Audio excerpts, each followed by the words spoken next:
Good afternoon. Good afternoon. This is Woody Collins, and it's another day of talking about the Congo. So, what's on your agenda for today, Mr. Collins? On my agenda for today is sustainability.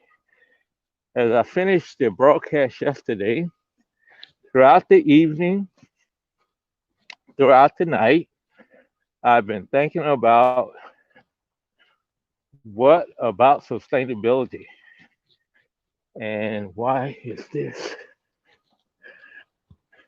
going haywire on me? Ah, well, can't correct that now, so I'm gonna be leaning to the side. Okay, so sustainability is the topic for today, and the whole the economy dichotomy of sustainability is how are we going to get a business for the poor to take care of their needs and that they are going to be able to support it. They're going to be able to buy goods and all those things. That is the question. Because sustainability means that we'll get the business started, maybe over a period of time of 1 or 2 years, or maybe even longer. It depends on what the project is. But after that, the project has to be self sufficient on its own, meaning, say, no more financial resources. Uh, they're going to have to hire their own employees, produce their own goods, produce their own services, and all those things. So it's just like starting a business. You know, you got to have a business plan that describes how you're going to put things together, where you're going to sell your product or offer your services, what is a good price, and that price has to be able to pay for expenses. So, this whole idea of a social business is just like starting a normal business. You would not go out and says, "Oh, I'm going to start a grocery store," without adequately researching where you're going to get your items that you're going to sell, how much you're going to sell them for, competition, what is profit margin, all those type things. So the same thing goes with a social business. You got to have all those things into place, and hopefully you can make it sustainable. In the book Building a Social Business, one of the suggestions that they make, once you come up with your business plan and you come up with your cash flow, which is very important because that's how you're going to pay for goods and services. That's how you're going to pay for your products that you have to have, pay for salaries. You're going to have to, come up with that plan because that's how you're going to stay in business because you're going to have where you can pay the people who's going to be working for you. And finally, not only that, you have to be able to, you know, get resources according to your plan. And what they, it's funny. I thought about the same thing before they came up with it. It says, come up with your plan and then cut it in half by 50%. If you think you're going to make $1,000 a month, estimate making $500 a month.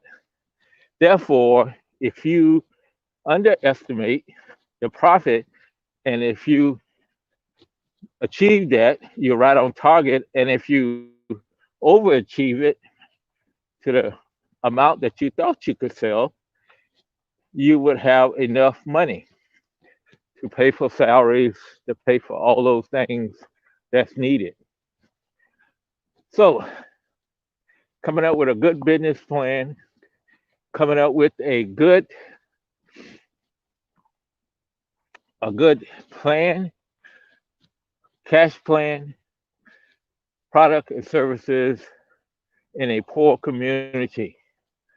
I mean, there's the prevailing, things that people think about now is how can poor people support a business when they don't have any resources to do it? And that's the catch 22. You really got to think about that.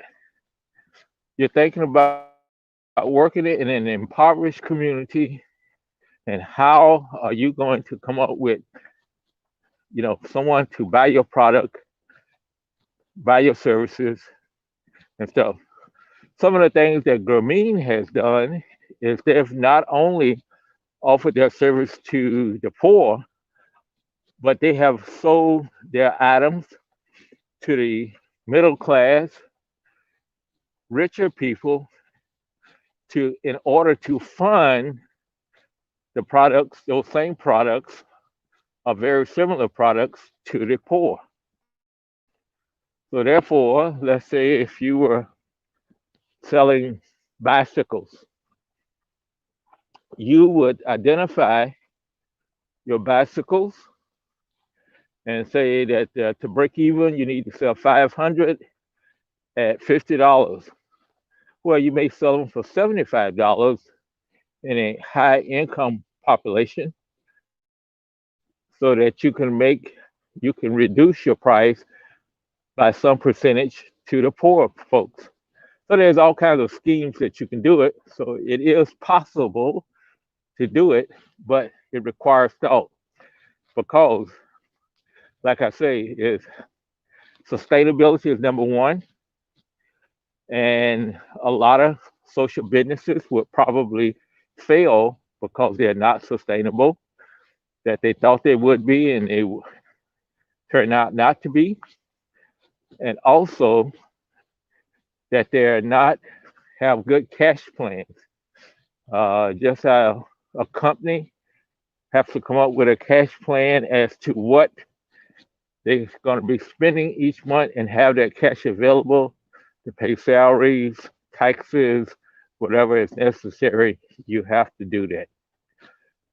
So immediately when I went through my list yesterday, I kind of started mentally scratching off some things that I had thought of that I thought was going to be pretty good.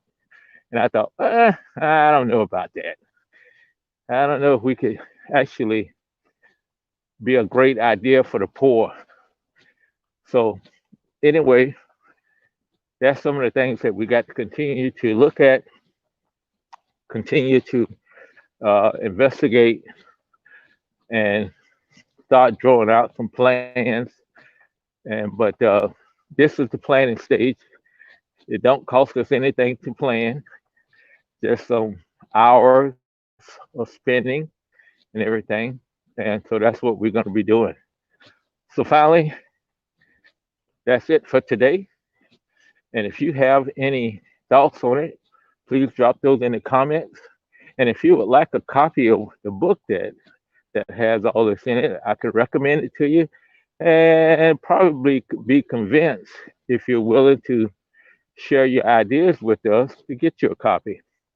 So take care, be good, and we will talk with you tomorrow when we will talk about Congo and we'll probably talk about social business again. So thank you, and we'll talk to you then.